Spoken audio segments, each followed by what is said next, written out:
this building, please turn off the ringers on your cell phones. Yeah, so take a moment to do that. Now it says, introduce yourself. Okay. My name is Aya de Leon. I was the 2024 Bay Area Book Festival Program Director. I continue to be a board member, and I am the Poet Laureate of the City of Berkeley.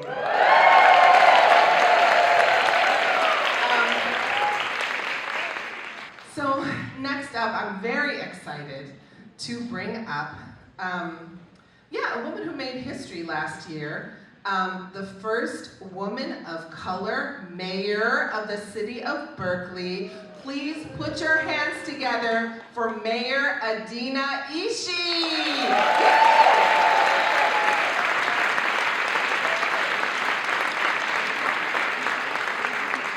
So lovely to have you introduce me, especially because I actually performed at my swearing in. So good evening, everyone.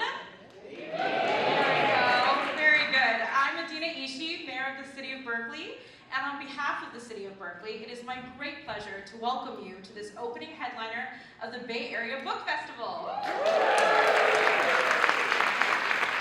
It's an important discussion entitled The Embodiment of Care, featuring Prentis Hemphill and Mia Birdsong.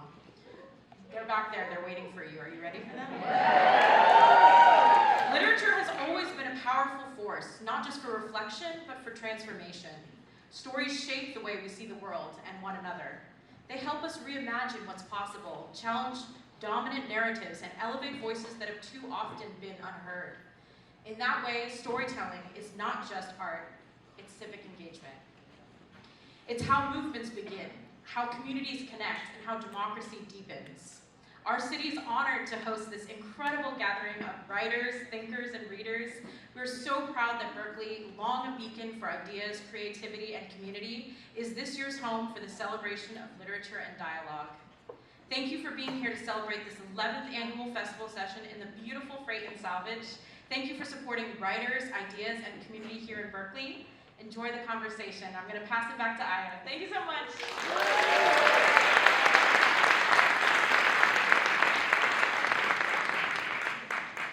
All right, thank you, Mayor Adena. And without any further ado, it is our delight in the 2025 Book Festival to introduce Prentis Hemphill and Mia Birdsong. Give it up!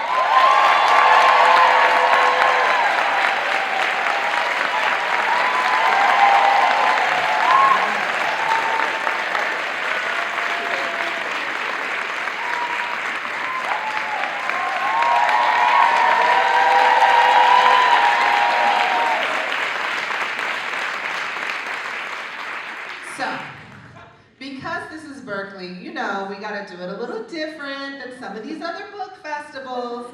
So before we dive into tonight's conversation, we have a very special treat for you. You are about to hear an original song inspired by the work of Prentis Hemphill, performed by Hilaga, a member of the Bushwick Book Club of Oakland. And I want to say one of the organizers of the Bushwick Book Club is the Bay Area Book Festival's very own beloved Claire Calderon. Some of y'all know Claire. Good people. Bushwick Book Club is a community event series that brings together talented Bay Area musicians from diverse genres to compose original songs inspired by a single book.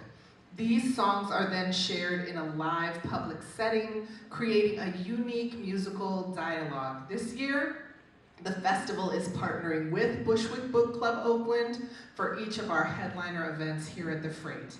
And the song you're about to hear was composed especially for tonight. Please join me in giving a very warm welcome to Sam Sipin, who is half of the Oakland-based duo Hilaga. Give it up.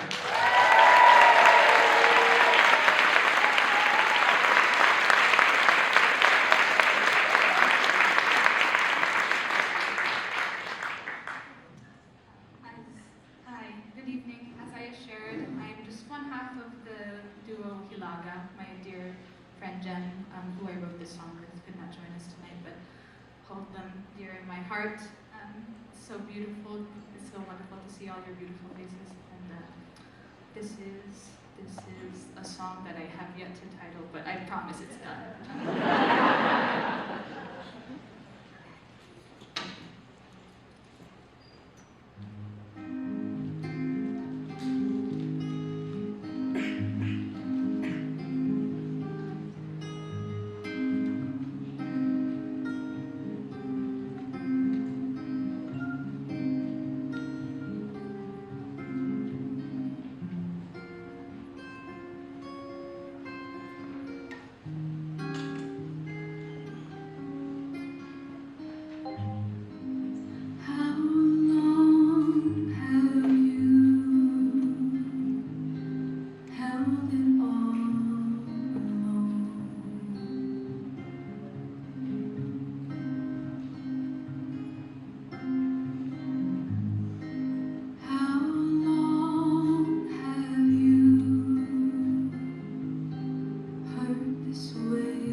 That's a lot, yeah. Wow, that was incredible. Thank you so much. What did it make you think of or feel? Let's start with that. What did that make me feel?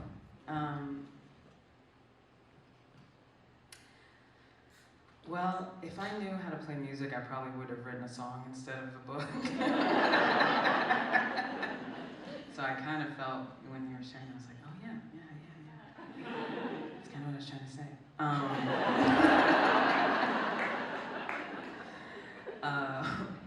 And the funny thing is, when I was writing, so I can't play music, I listened to a lot of piano while I was writing, and I would type like this.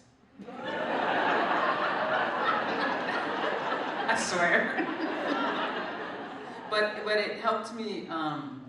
I was trying to make it musical while I was writing, and I would keep going over the lines, and I was like, it's not singing, I don't hear it. And I go back, so so there's a lot. Oh, I love knowing that because, I read your book a while ago, and then I reread it recently. Mm-hmm. And sometimes we have things to say, like we have wisdom and whatever, but not everybody's actually a good writer. And your book is beautiful, right? The writing is beautiful, and now, knowing that, I'm like, oh yeah, lyrical in a lot of ways. But it also makes me think that there's a part in the book where you talk about trying to cry, which I also struggle with. I can cry at Kleenex commercials or anything sentimental. Spontaneous. Yes. Why am I crying? Children's choir, but my own experience, I have a hard time crying about. But you write about going to the hot tub and playing really, really sad songs. And I'm curious about how your relationship to music in terms of how I get that music makes us feel, right? But I'm curious about your relationship to music and how it makes us feel. And I don't know, anything, do you have your crying playlist available for us on Spotify? No. Just a little marketing idea, right? Right. Yeah, that's a good idea. Okay. And then you also have all of the love songs that you would sing to yourself. Yeah. So there are these two moments in the book where I feel like music plays a really important role. There's actually a third too. I think I put it, I don't know if it made it into the book, but I was talking about my 5th grade year, there was a lot of death. There was a lot of folks died that were close to me, or a classmate died, and I would come home and I would dance all evening. Yes, you're right about that. And I didn't, it was before I had the words to talk about grief or my feelings, and nobody was asking, but I would just put on these songs, and it was like prayer. The dancing is really how, yes, it's music, but dancing is my expression, and so I would dance all night. I would just dance and pour out. And when I look back, I was like, there were so many questions, and there was despair, and there was confusion, there was everything in my dance, and I really just let it out every night. So music has always been for me. It gets me to that place where I can be directly in communication with Source. So we can drop in. Oh yeah, it's always music for me. I honestly, if I could write a song, I would have done that instead. Because writing a book just took a long time with all these other people involved. You also wrote, I think you write about that time. I think it's that time where you talk about being aware that you have a body. Yeah. Can you talk about why the body, being in touch with our bodies as a path toward relationship, feeling like being a person is actually important? Yeah. Y'all are in the Bay, so I feel like y'all probably have access to everybody talking about this stuff all the time. So I think this is the thing, I think people say it, but they don't say why. Okay. Life happens through the body.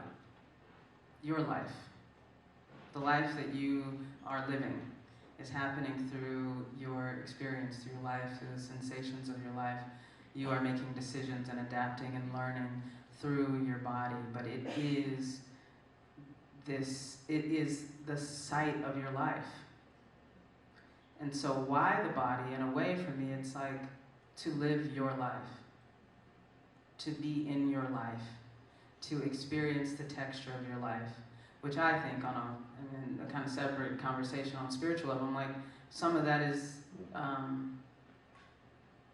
it's like we all need in the collective, you to learn the lessons of your life, and feeling your life is part of it. Learning and processing through what it is you feel, but really I just want everybody to feel their lives, and that doesn't mean that we will feel good all the time, obviously. Sometimes we'll feel incredible despair and pain, and yet it's our lives, and I want that. I don't want us to be forced out of our experiences. Okay, that brings me, I think, to what I think might be, for me, feels like the question of this moment. So you start your book with vision, and you talk about what I would call like portal work, which is like being able to imagine a future and being rooted in the realities of our present. But I keep thinking about how our structures, there are these structures that like limit not only our vision of what's possible, but actually like what we're able to perceive in the present. So, it's gonna take me a minute, this question. All right, so I'm writing this new book on freedom. And, did y'all read the first one? How we show up? If you didn't, go ahead and do that. Thank you. And I've been like slowly writing about our like cultural hegemony and how so much of like our information infrastructures and our meaning-making apparatus are like these media conglomerates that are owned by like 5 guys. And that they're like, and that so much of our experience is actually occurring in the space that they've constructed, right? Like, it's not our experience, it's so much of our understanding of like what truth is and how we should relate to it is constructed in that space and is actually outside of our experience. So that like, they're like kind of determining how we make meaning of things.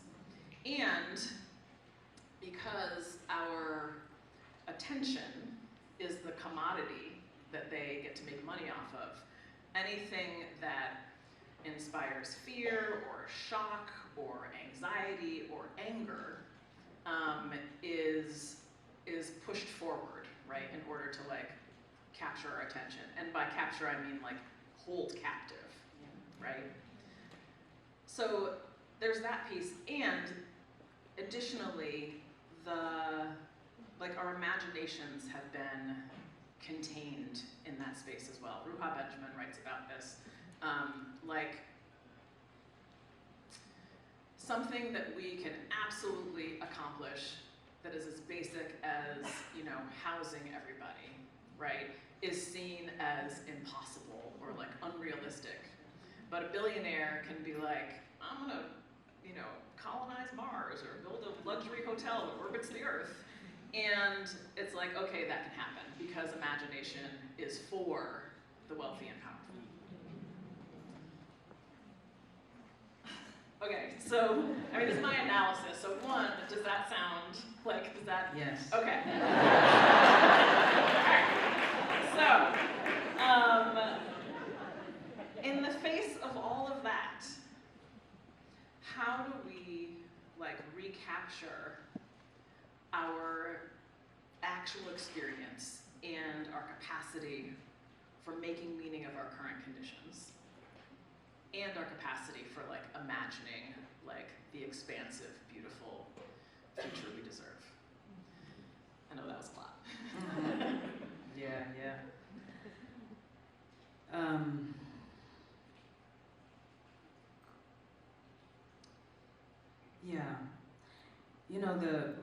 That's a really important piece around the five guys who have sort of entrapped us in their imagination.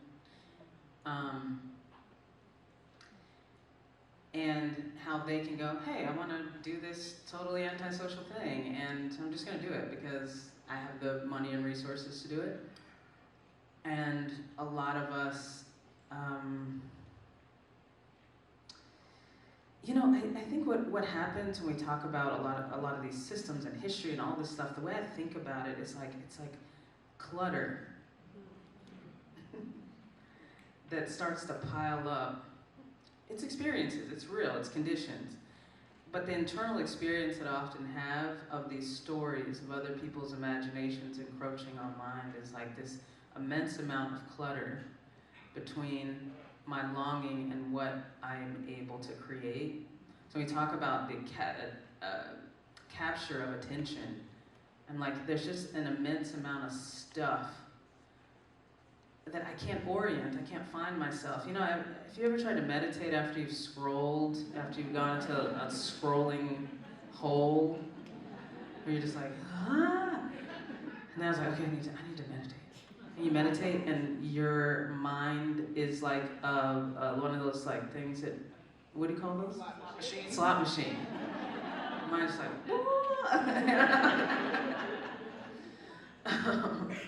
that's how I feel a lot of times about what has happened to the fracturing of our attention, but also the disconnection between our longing and our life. Like, what I long for, what I imagine, what I envision, I don't even give it space or room. I don't focus on it, I don't cultivate it. Right, like we don't even know what we long for. No, we don't even know what we long for. Sometimes we'll catch a glimpse, but then we get busy. Then we start doing something, and then something else happens. It's not something that we listen to or are encouraged, or even feel like it's possible to go, this might be the root of something that might live in the world. This might be something that is trying to come forward, but it has intentionally, in a way, been cluttered out. But to me, that is something going, hey, I want to be in the world. Hey, I want to be expressed. Hey, I want to be known. Hey, I want to be real. But there's so much stuff in between. Because there's not even just the attention stuff. There's like, when Toni Morrison would talk about racism being like a huge distraction. Yes. It really, I was going to cuss. Can we do that? No, we got babies in here. My little homeboys over here. I mean, I might not. I cuss in front of my kid, but I don't cuss in front of y'all's kids. I don't know your kids like that. Like that's a very polite Southern thing. I'm not here because I'm cussing in front of anybody's children. Right. Yeah, I'm definitely I'm not cussing in front of my mama. She's gonna be like, what did you say? So I don't need to do it. But it's the internalized experience is the constant tugging on your longing, your expression. Can I? No, I can't. Not good enough. No, I'm not. It's all these questions that get injected into you that keep pulling you away from your own longing into somebody else's vision. It's like, we talk about center or centering, I'm always like, oppression it's training people to hold your center over their own. Do you know what I mean? Wait, hold on for a minute. Say it again. Oppression is really, it's like casting this massive spell, but it's also training people to hold intact your center at the expense of their own. To vacate their own experience and their center to preserve your experience. That's the feeling. It's its own kind of disembodiment. In order to hold that, I have to sit a little bit astride myself. Do you all can you all feel the times in your life when somebody else's center was here, right? And yours was kind of over here? And the price of your safety is sitting a little bit aside yourself. That's the way you make it through. I gotta come a little bit outside of myself. Do we sometimes think though that I feel like we inherit or we again are told that that's how we keep ourselves safe? But sometimes it's not.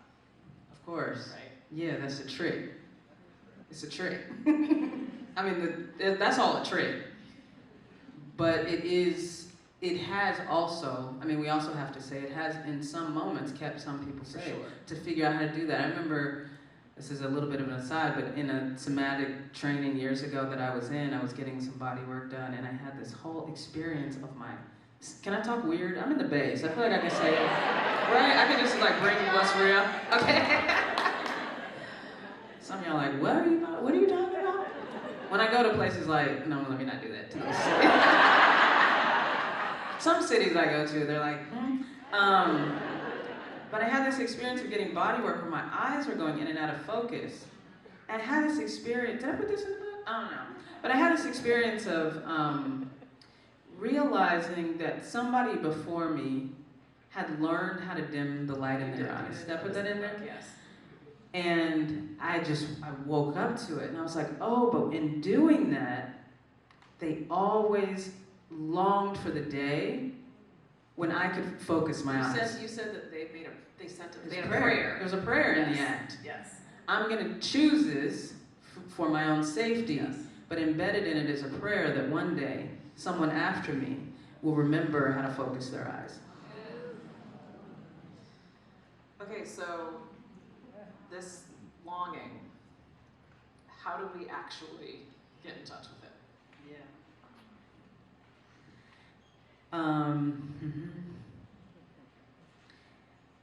You know, it's like a weird thing trying to map a feeling, but I'm like thinking about a lot about isolation right now. I was just telling Mia this backstage. Isolation and loneliness. You know, loneliness lights up the same part of our brains as hunger, and also pain. And I'm like playing with this term of like motivational pains or something. I don't know. I'm working it out. But, you know, hunger, you feel that hunger because you need to go eat something. It's like hunger, I need to move towards food.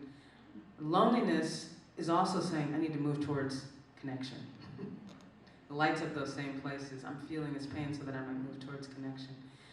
And I think longing is a similar thing, or maybe it's underneath all of those.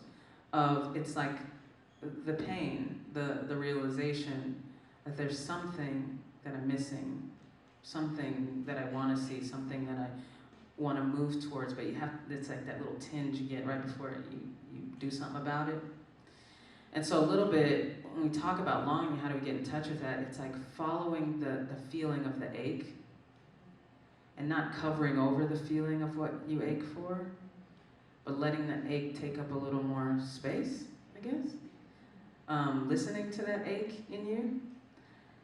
And I think that's the motivational pain. That's the thing that we move towards. But it's really a felt sense. I don't know how to like tell you do step one and step two. And this is why I've never been good at social media, because I've had so many people be like, "Can you do the top 10 ways to?" And I can't.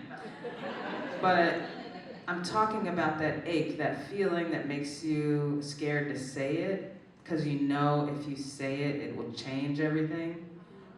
That feeling makes you a little queasy, makes you shake a little. We've been talking about it a lot in our work of like the tremble space, like riding, I call it like riding the edge of dysregulation. That's the thing we really long for. It starts to shake us up. It's like the way we've been can't actually deal with that.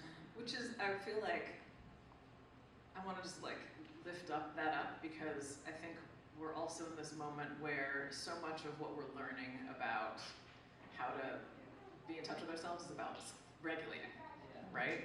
So this idea that like our dysregulation actually has information for us is like a thing we actually need to like be inside of, right? Like, yeah. Yeah, and a lot of regulation is like, calm down, everybody, calm down. Right. And I think, you know, and I feel like in the context of other people, it's often because our dysregulation is making them uncomfortable, which I will say is true, like with me with my kids, right? Oh my gosh. Like that's one of the things I've had to learn as a parent. And Prentice has a 3-year-old. A 3-nager. I have a almost 15 and almost 20-year-old. And so much of like the age those early years when they're just feeling all their feelings, and I would just get so activated, right? and did have to, but this idea that our dysregulation is something that's not bad, right? I think that a lot of us learn that our dysregulation is bad. Have you seen The World? I mean that for real. Like, have y'all seen The World?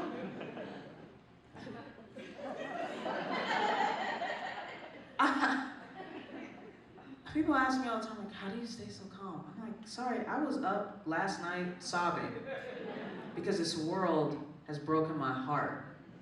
I can't believe it. I can't believe it. I feel terror. I shake. I've been telling people lately, it's like, but shaking isn't bad. Shaking means, it's like, I say to my wife, can you hold me? So I'm shaking. It's like, it can be a connective thing too. This is too much. The fear, the grief, the pain, I'm shaking. It can be a connective place also. So I just want to say the dysregulation, the shaking, the fear, the tremble, all of that, I'm sorry. It all makes sense. It all makes sense. And I want to say that there's sometimes we get so fixated on regulating, which is great, co-regulating, sure, bring each other back into that zone. We need that. But sometimes it becomes a way of tamping down the changes that are trying to emerge. And we see that on social levels, we see it on individual levels. Sometimes there's something that's trying to break through. Sometimes your voice be cracked. People are like, I only cry when I'm mad. I'm still mad, I'm angry, I just cry when I'm mad. You ever see people like, I'm like that too, I be crying. I'm real angry. And the tears come, I'm shaking. It's okay, something's trying to come through. And your body's saying, oh, we don't do this. Hey, psst, stop doing that. Psst, psst, psst. But something else is going, no, I must move out. I must move out. So sometimes we have to invite the dysregulation because it is the paradigm shifting thing. I mean, you talk about this in conflict also, right? That in conflict there is something that needs to come through so that change can happen. Can you talk a little bit about that too? Yeah. Because that's the other thing, I feel like we're afraid of our own dysregulation and we're afraid of the thing that happens in conflict when folks are like out of sorts. Well, most of us are defended. By we, I mean me. Right. I mean, me too in the right context, but most of us are defended most of the time. We just walking around going to the grocery store like,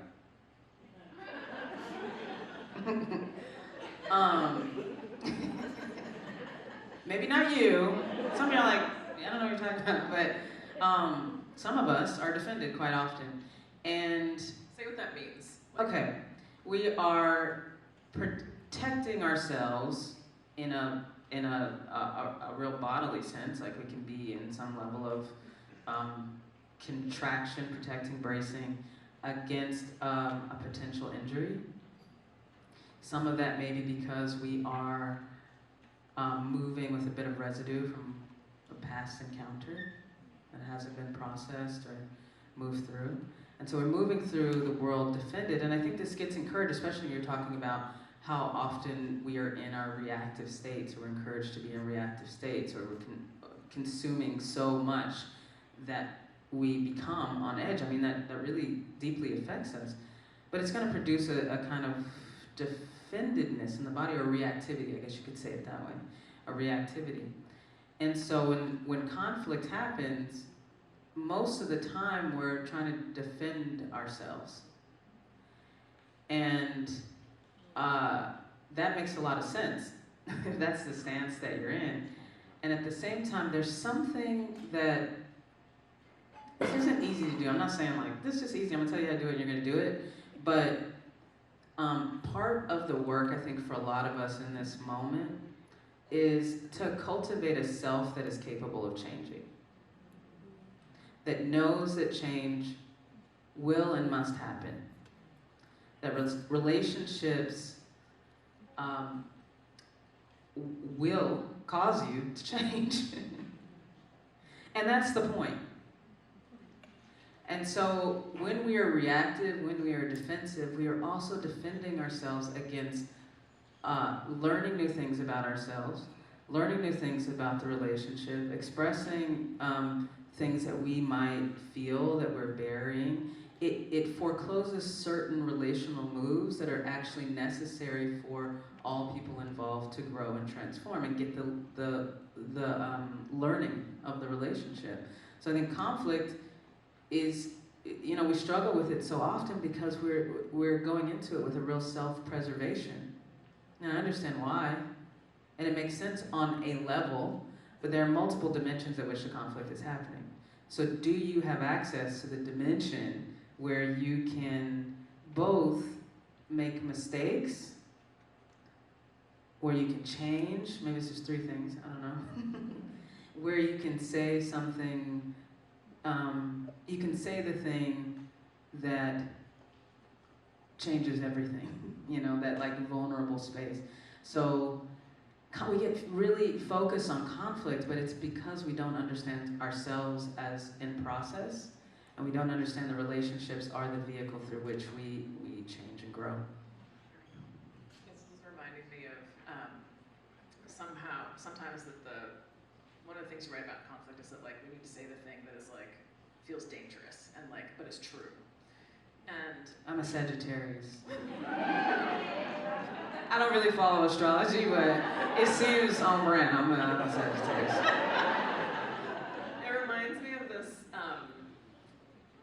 conflict I had with my best friend when I first moved to Bay. I was living with her and her husband, and like I was very uncomfortable with all of the feeling I was feeling, and I was crying and I was saying, and I said something. I don't even remember what it was about, and she was just like, she said to me, she was like, Mia, that was like such a truth that you just spoke. And I couldn't have said it unless I had been like dysregulated, right? Unless I had been upset. All right, thank you. That's right. I think that's really important to say. Yeah. Sometimes we can't say the thing unless we come undone. Yes. We still gotta say it.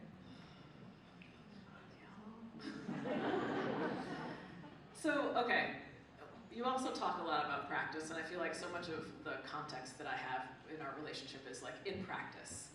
Can you talk about, because it is also hard, I think, to write a book about practice and like have it be a thing that people can then go do in a real way. But can you also talk about how we're always practicing something? So can you talk about practice and like, if we want to become people who can change, if we want to become people who can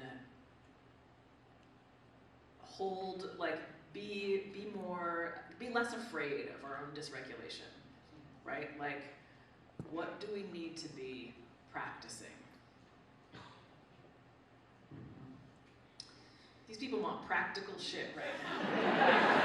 Because we have seen the world, and You came to the wrong place. No, we did not. Sorry. Get your money back. Okay. Yeah, I can tell you what practices to do, but here's what I want to say about that. You know what I mean? I can't just tell you the who in you that is practicing matters more than the practice.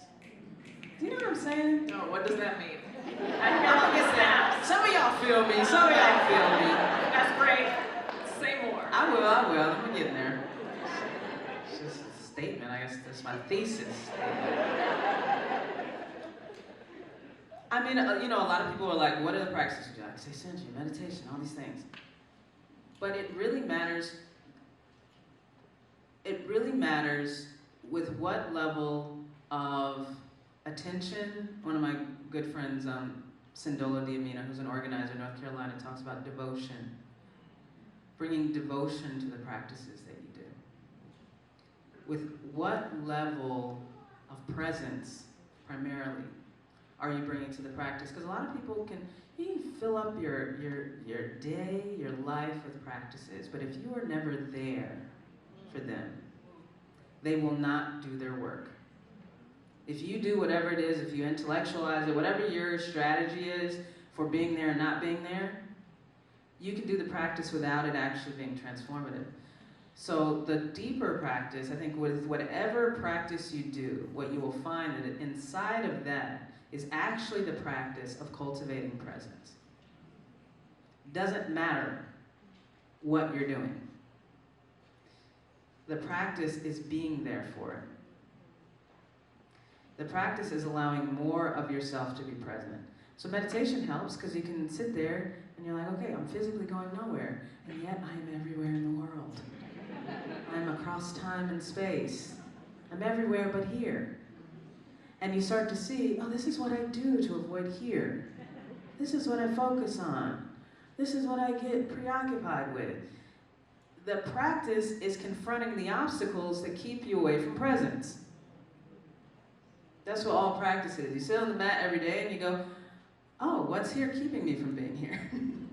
And that's what the practice is. So whatever. Say that again. I don't know what I said. You said the practice. What do y'all heard it? Confronting the obstacles that keep us away from our presence. Yes. That's what practice is. Thank you.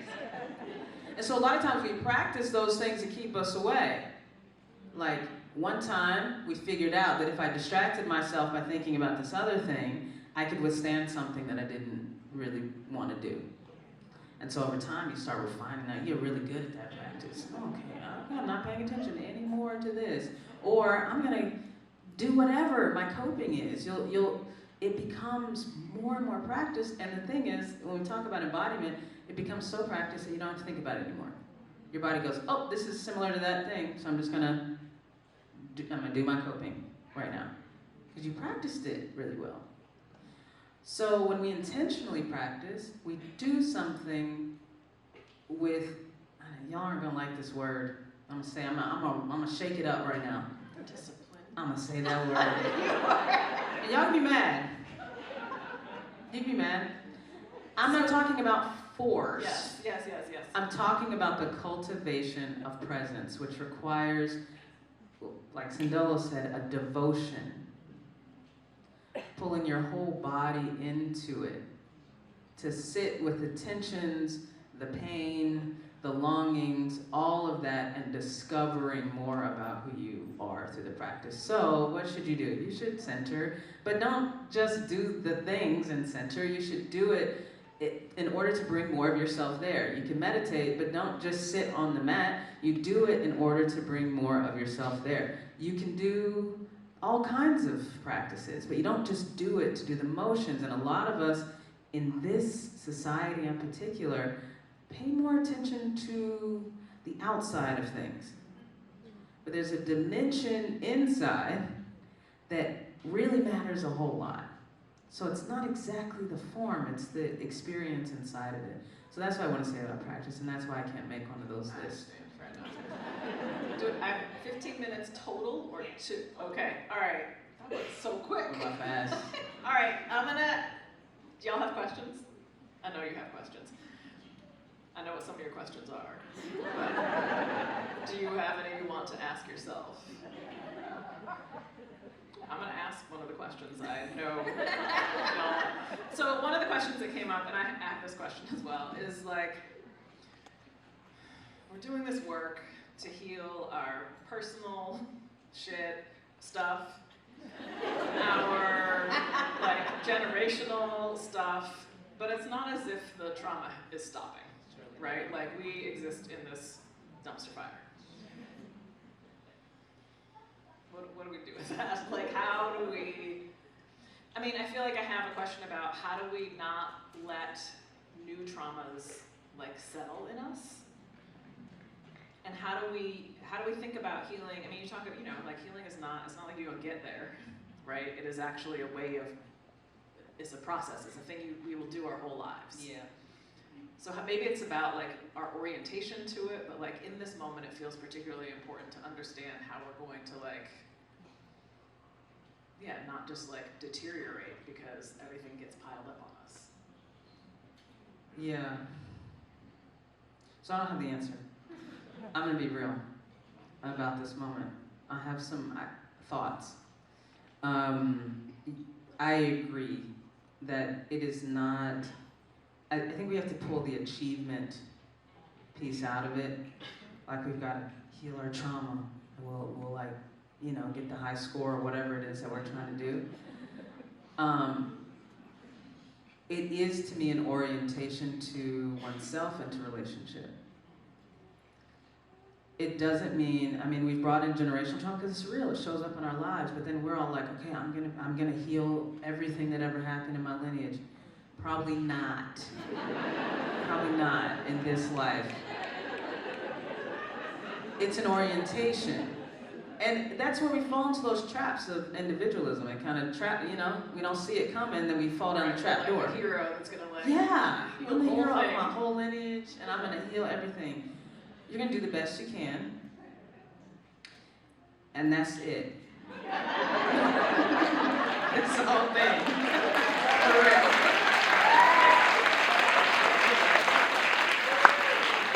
You don't do good enough healing, y'all. I mean No, that. it's real. No, I I mean get that. And I think what I want to say on a real serious note is that I do, though, think it's our responsibility to take it very seriously. When I look around the world right now, I can see with such clarity what collective trauma can do if it is not allowed the space and time to process, to transform, and is given means of violence rather than healing. Can see that in the world. Yes. I mean, that's mostly what we exist inside of. It's That's happening what- all the time. this shit But we're seeing it on such a scale and with such clarity in this moment. So I don't want to say, hey, we'll do this, we'll heal our trauma, whatever. I do want to bring a certain kind of like attention to it. Like, this is our work to do, because it will run amok. And if it is allowed to collude with power, it will be immensely destructive to the planet, to people. So I think that it's like both. We do the best we can, but let it be an orientation. Let it be that energy of transmutation, of transformation, of vulnerability. Let yourself change. Let us all change. Take what we've experienced and turn it into some kind of song. Learn the lesson. Connect to each other. Feel that hunger, that longing, and do something about it. That's all we have to do with this life, is find each other and do something about what's happening in this world, and do it with love and vulnerability and change. Be different. Don't start the life one way and end up the same way at the end. I want to be like, damn, you really butterflied the... I was about to cuss again, but you really... Sorry, I know. That's my friend. But change. I mean, it also, in talking about like the idea that we're going to heal generations too, I'm like, oh, it's also that like the healing we're doing is generational work. That's it. Right? Like, That's we it. just gotta do our part You with do your each part. other. That's right. And then like, hopefully, our descendants are not dealing with the same stuff. That Don't we get are. trapped. That is a trap of this time. The individual, the one life. You know, the kids in my family, I look at them and be like, oh, you got a little bit of that person, a little bit of that person. You going somewhere I've never been. It's life. I live mine, but it goes. It has a force bigger than me. Other questions? All right. I think we're supposed to have a mic, but why don't you just stand up and talk loud, and I'll repeat it. Wow, I am enjoying this talk so much. Thank you. And I would love to hear you speak more, Prentis, of how you embody presence as a practice. I'm a therapist too, and I work with some people who have a really hard time being in their body. Their minds go, and they need medicine to help them not do that. And sometimes people can't take that kind of medicine. So you said presence is a practice. Like, maybe you can talk more about how you found presence for yourself. Thank you for that question. And also I want to say, I'm not anti any of the ways that we get to presence. So we get there through all types of ways, and we've got our friends in medicine that help us do it. So I want to say that too. I'm not really privileging one way over the other. But my path to presence. Oh gosh. You know, it's like all these moments where things just kind of come into focus. I always talk about how, like, as a kid, there was something I was always squirreling away of myself. You know, there was like some really conscious decisions I made not to lie to myself. You know, I grew up in Texas, in town. It was real racist and weird. And I remember the moment of going, okay, if I internalize this stuff, I'm gonna have to like spend a lot of energy hating myself for like my whole life. But I'm not gonna do that. Because in my mind I thought, well, somebody made me. I'm here. So I'm gonna insist on being here. And that may be a very lonely life. That's what I remember having that talk with myself when I was a young teenager. And I feel like that was one part of it, but I really had this weird experience in college. Do you want to hear about it?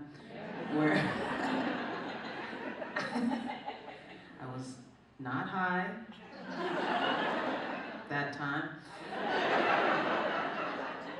But I really had this moment of like, it was kind of like a, I don't know, this is gonna sound tricky, but I didn't know anything about Buddhism at the time. But I remember just having the sense that I was not living fully in my body, that I wasn't living behind my eyes, is what I kept saying to myself. And so I stayed up all night staring at my desk and just trying to bring it into focus without thoughts, without all of that, which is a very Buddhist thing to do, but I just was doing it. And I just like let it come into focus until I was in the present moment. And I went out and I was talking to my friends the next day and I was like, I had this really amazing experience last night where I just came fully into this moment. And I was talking to them, I had access to all the language and words and everything. And they were like, wow, something in you has really shifted. And it lasted for 2 days. And then it went away. But it gave me this really felt experience of like living on the edge. Living in front of the calculations, in front of the defensiveness, living a little bit more unguarded and less formed. Less like formed into the person that I'm going to then present to you. I just felt like it was real edgy. And that has been a guiding experience for me, because in that moment, so many more things were possible when I was able to live inside of presence. And things became less possible when I lived inside, I'm Prentis Hemphill, who's this and that. So I think that, it's like little moments like that where something would just like come online for me and it would change that. And couples therapy, doing couples therapy, was like, talk about being in the field of presence. You know what I mean? Giving it, yeah, receiving it as a whole, I can be a whole lot of different places in the couples therapy, but being a therapist in couples therapy, you're fully in the field. Where are you gonna go? I guess you could like try to do something, but you're fully in the field. So not all of us are therapists. Oh.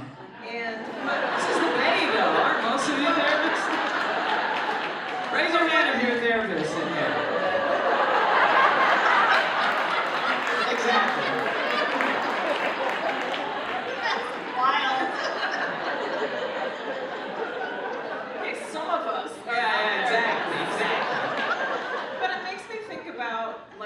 What it means, like how maybe we might be able to find our sense of presence Sure. easier with other people, right? Yeah, exactly. Yeah, you can find it, well, I don't know, there's all kinds of ways, it's always there.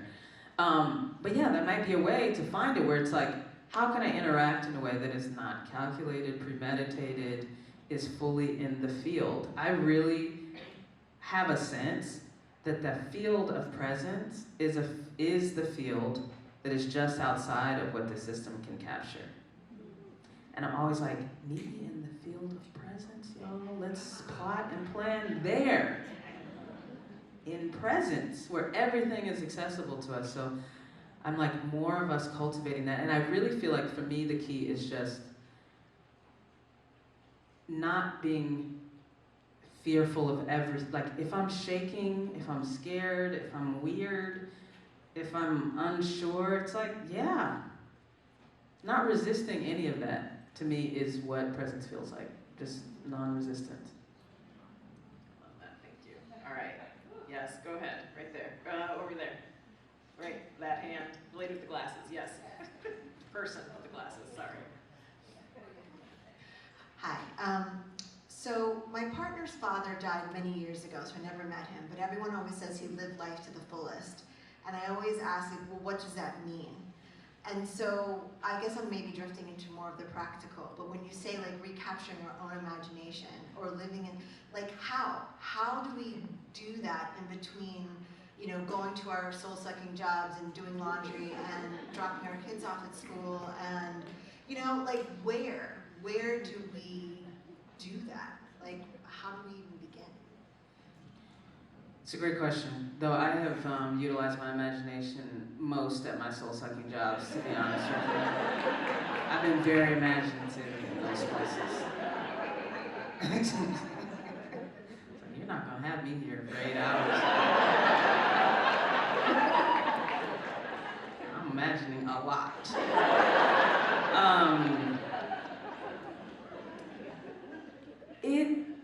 You know, in a way, a form of this question emerges a lot, and I think it's important because it reveals a lot about our conditions.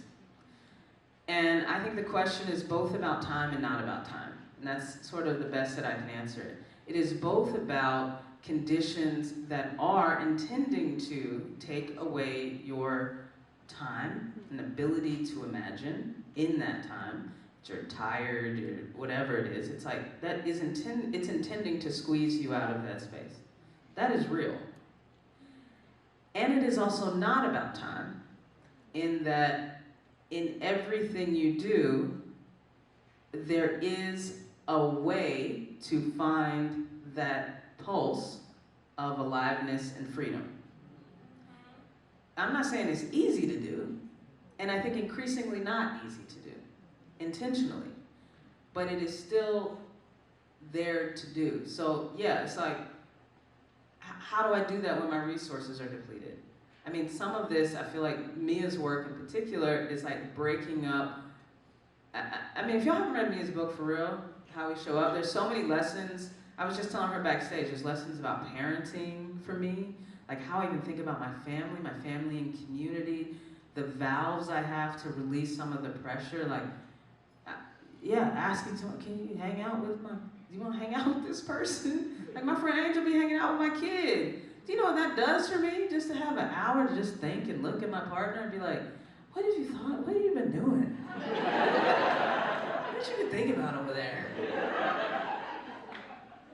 But one is like the conditions. It's like, where are the places where we can open up a little bit more capacity in our conditions through relationship, through collectivity, through being in community with each other. It can shift the diminishing resources that we have. I'm not even gonna lie about that. But there's also a piece around your own orientation, like how you look at your life, how you look at the time, there are places of choice, even still. So it is a both and for me. I think it's an important question because we don't want to erase conditions and just be like, find presence. No, there's a reason why it's hard. And there still is a choice to make. And your job is to always find the choice. That's where you find the freedom. You're always looking for the choice, you're always looking for the creativity. Like I was saying, I wrote my book like I was writing. You know, I had a lot of people telling me how to write a book. This is the formula, this is the voice.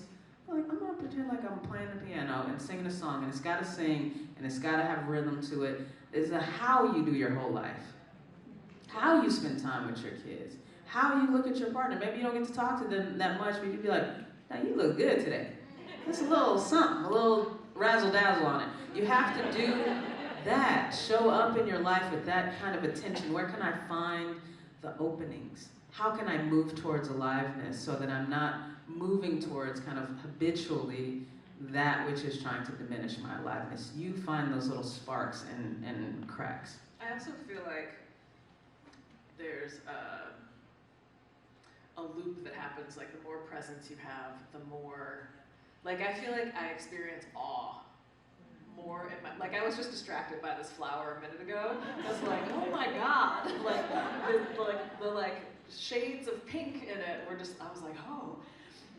So there's something too about, I think, that I have learned, again, from you in practice, right? And the ways in which, I take credit for it too, like I've taken it seriously and been in it, but that the presence allows you to experience awe and just like, and not necessarily, like sometimes it's like, that's a piece of dog shit or whatever, and it's gross, but like there's just like an awareness still to the thing, and that like it's not like the presence happens outside of our day-to-day life, like it has. It's the field of awareness for everything you do. And fear and awe sit right next to each other.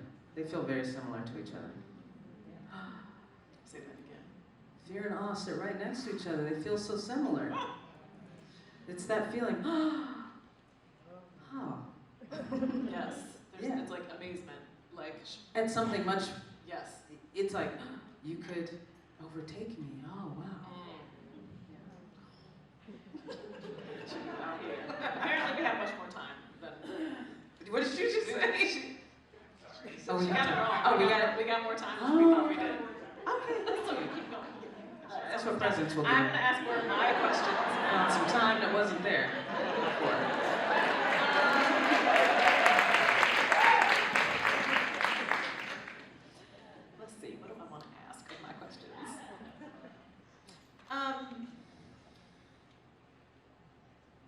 Let's talk about courage, because I know this is a thing that you've been thinking about, and I feel like this is, I don't know what times don't require courage, but this feels particularly important right now.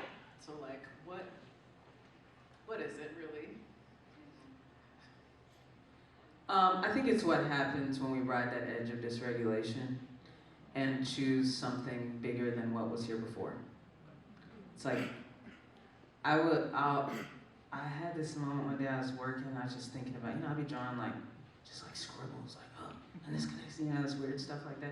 I had this moment where I was like, all right, trauma, the way I was taught, and I believe this, it breaks apart safety, belonging, and dignity. It's like these things can happen together. Trauma says you can't have those all together. You can't have safety, belonging, and dignity together. Like you get one, maybe? Yeah, it's like I have to sacrifice one to get the other, kind of thing. And I was like, oh, courage is risking those things for the sake of something bigger. So there's like an agency thing that happens inside of courage. It's like, I'm gonna risk my safety for the sake of something bigger. I'm gonna risk belonging for the sake of something bigger. It's taking an expansive action. It's a risky action. And I think I think the feeling of it is riding that edge of dysregulation, like what comes out of your mouth, what action comes out of you, what connection you were willing to make, what thought you were willing to think that was not there before happens through that trembling action of courage. So I don't think courage is like, that kind of, I think that's false. Oftentimes, I think those images of, I don't know if it's false, but I think those heroic images often are like people that had to go through a bunch of override of their own feelings to do something. They're ignoring the feelings. They're putting them over here. Yeah. And you're like, what you're saying is feel the feelings and feel do it. How hard the thing is and follow what it is trying to show you. Exactly. It makes me think about when you say something bigger, I'm like, what's bigger, right? Than belonging and safety, and what was the other one? Dignity. Mm-hmm. What's bigger than that? It's not anything bigger than that, but it's bigger than the thing that you're kind of pushing against. It also made me think it's bigger than you. Yeah. Right? Exactly. There's my safety. Yeah. Or what I perceive to be my safety. Yeah. And what does it mean to have the courage to do something bigger that is for more exactly. for our safety. Exactly. Right? Or our dignity. Exactly. Or our belonging. Mm-hmm.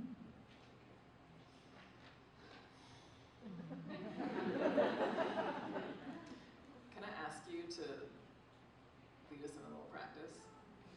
Oh. Seated. Yeah, I guess so. I'm asking because I feel like I'm I'm feeling scattered now. Yeah. But I'm like, I'm gonna just let myself feel scattered. I'm not gonna try and not feel it. Yeah. And I'm like, oh, this feels like a moment in which some practice would be a thing I might want.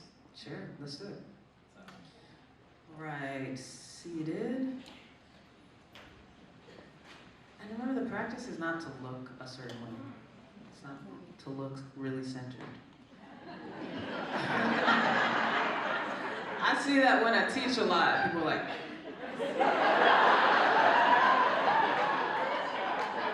I'm like, that's... What are my eyebrows doing? Yeah. Or I do something and they do it and they're like, okay, that's... you gotta do it. So it's like bringing more of yourself here. How much of you can be here right now? That's the whole practice. So let yourself start to come into yourself a bit more.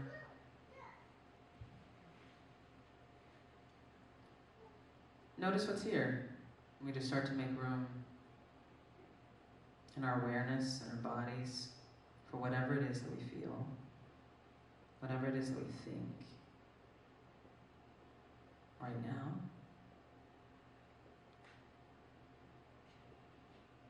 And whatever is present in our bodies in this moment. We make as much room as we can. And we might make choices. If there's pain in our bodies, we might make choices to not inhabit those spaces, or can open up some room and space for them.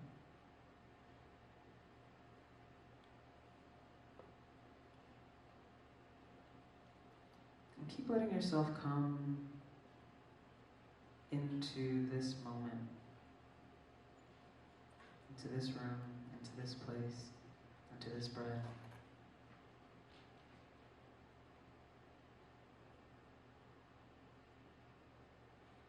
What if everything that you are already makes sense, is allowed?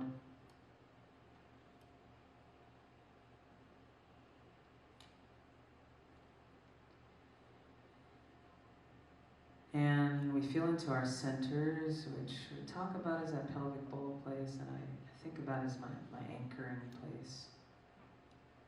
A place that connects me and my body to the core of the earth.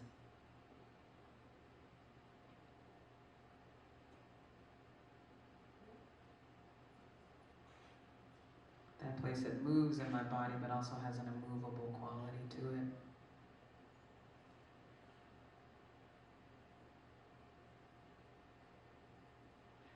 This is the place that I want to continue through whatever practice I do to make more room for.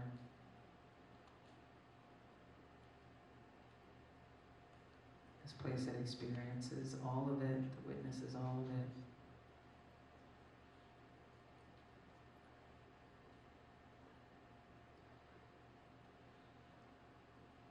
And we let the wisdom of that place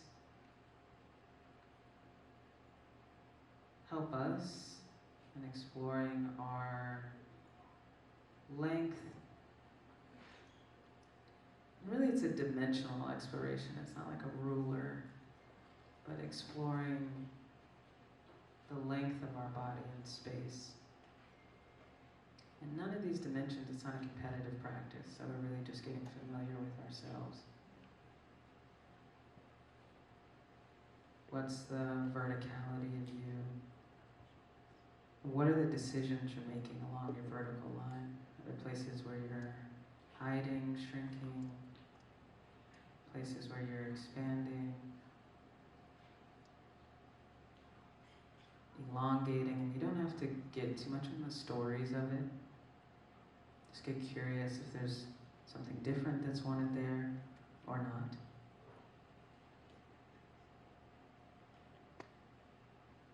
Maybe it's something that feels not possible.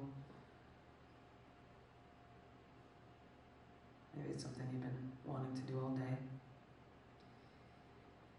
And the way I was taught this practice, this is one of the dimensions. It's not the only way, but we might think about the expression of our kind of dignity. And it's not a performance, it's just a perception. how much can I be in myself in this dimension? Inherent worth that makes room for inherent worth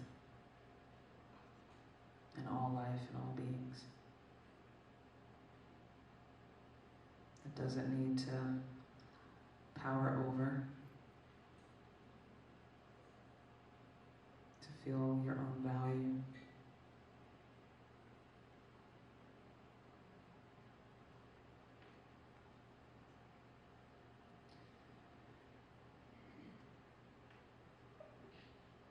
Letting that settle into us, letting it be breathful, and getting curious also about the width of our bodies, the kind of side-to-side dimension. Are you pulled in more towards your spine, the center of your body? Are you stretched outward, and is there a place that feels like the most honest expression of your width?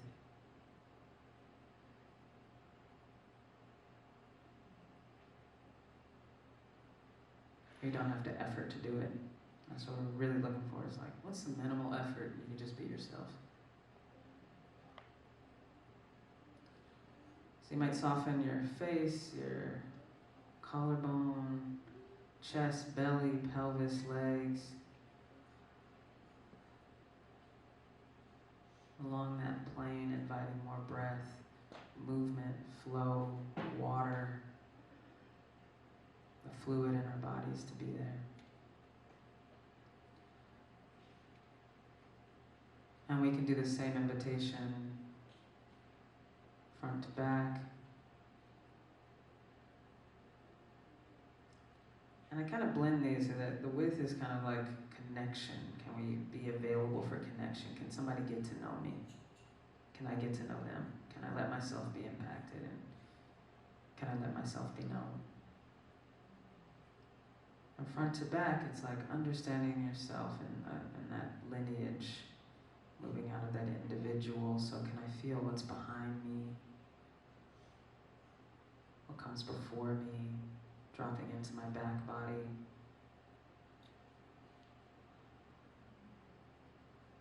Getting curious about what happens back there with the back holds. What your back knows. What your butt knows. Who's behind you? Who comes before?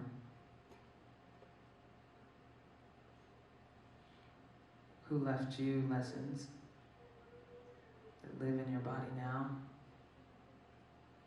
And feeling into that body, into the density of who you are now in space, and this place. You are taking up space. You are here. And then feeling into this front body, letting yourself meet the edge of you, the front edge of you, from the inside out. So you're not being pulled out of yourself, but you can perceive from the front of you.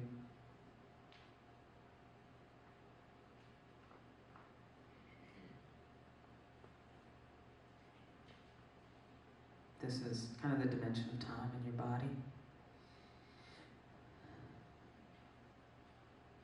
And then lastly, we want to kind of conjure or invite.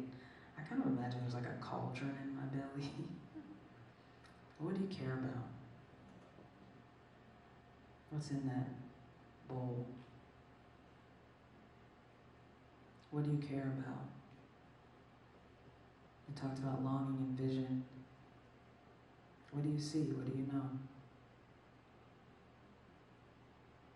What is worth organizing your life around? Your aliveness around?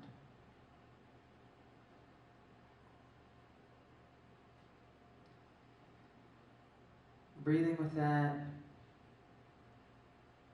Letting that not get too stiff in your body either. You know, what do you care about? Let it flow. Let it be fluid. Let it come out of you. Let it flow out. Let it just be you. And take a couple breaths here, just a moment with yourself, listening in. What did you notice? What did you learn? How do you feel? acknowledge yourself, your experience, your interior. And acknowledge this room of people practicing, all multi-dimensional beings in here. Their own dignity, their own longings for connection, their own lineages and moving across time, things that they're working through, and we arrive here in this place, and what a miracle that is.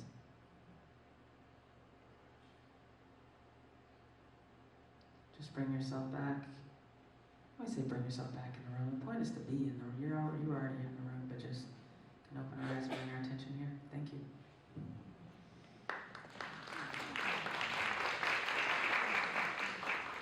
For real, thank you.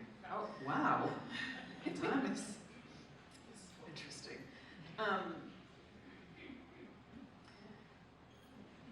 I remember this point in therapy for me at some point several years ago, where I was kind of like, do I need to keep healing?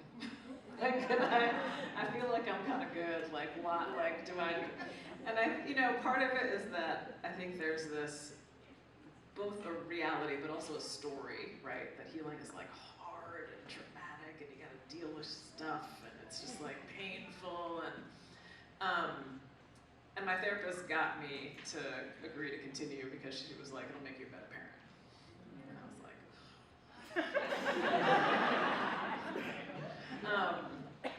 but I also think that we don't talk a lot about like the good stuff that's on the other side of like, some of the things we get past. And I feel like that's a mistake, right? That's not really the story of healing. It's mostly about just like the slog of it, not the like awesomeness. So can you talk about the awesomeness for us? Can you help us rewrite the story of like what healing is? Yeah. This is an adult thing I'm about to say, Sabine. Have you ever like, okay.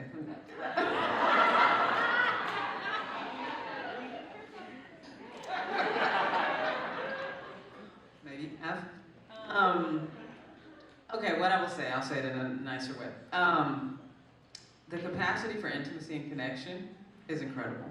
I think when you are more present, the kind of connection.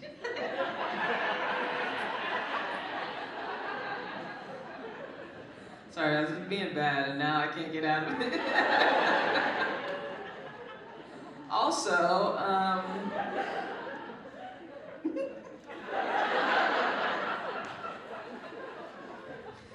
yeah, that too.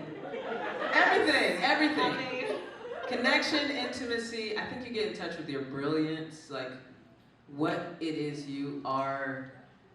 I love, like my favorite thing in the world is figuring out how people are brilliant. It just feels like, wow, you see the world like that? You know that? That makes me so excited. So I think that it's like when there's less of that distraction kind of trying to interfere with the light that you have to shine, that just, the magnitude of that, the brightness. Anybody who's like worked with me knows that I love This Little Light of Mine. I love that song because I think our ancestors left us something so powerful in that song. It's so simple. It can slip under every radar, but it's like, I'm gonna let that thing shine. My presence, who I am, let that shine. Live your life. To me, it's like everything's better. Everything's better. I also feel a lot of pain too. I hurt, but I can, as I'm doing this work, I find a more robust laugh. I find that time does a different thing, like it is tonight. But the what time can do, how it can move, how I can sink into it, changes when I have a different quality of presence. The sensitivity, the texture of my life, and yes, love. Everything feels a little bit more real when you're in that work of coming into your life. So yeah, there's pain, there's sadness, there's sorrow, there's despair, there's grief, there's all of that. It's gonna feel intolerable, it's gonna feel like something, it's like this is impossible to feel. And then sometimes a moment later, you will feel joy. And I think about people in this moment across the world that are in horrifying conditions.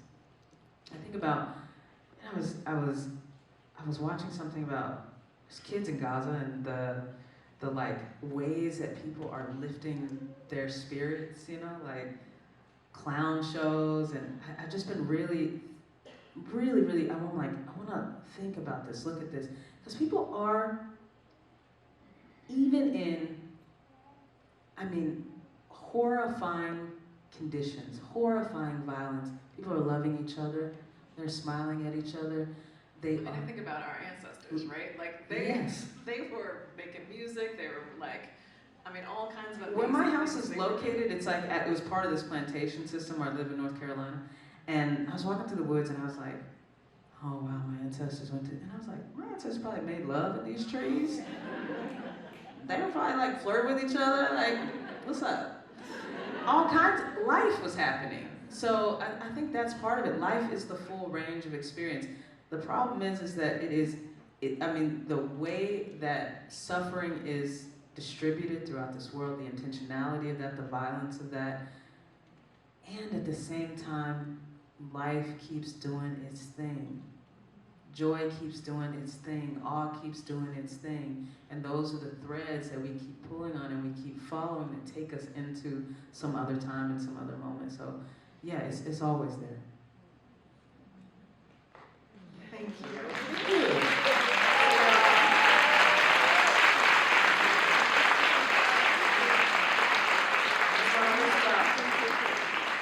The moment that we had, we're like, during that, I fell in love with all of you a little bit, just so you know. Like, I'm like, oh yeah, people. And I just think it's really beautiful to think about because I think that we have like a responsibility to heal too, right? I feel like you talk about this, like the accountability we have to the people around us, to the world we live in, to future generations. Like, we need to, the legacy we leave needs to be not the one we inherited. But also that, like, the booty's gonna be better, that I might be laughing. I can't guarantee that, but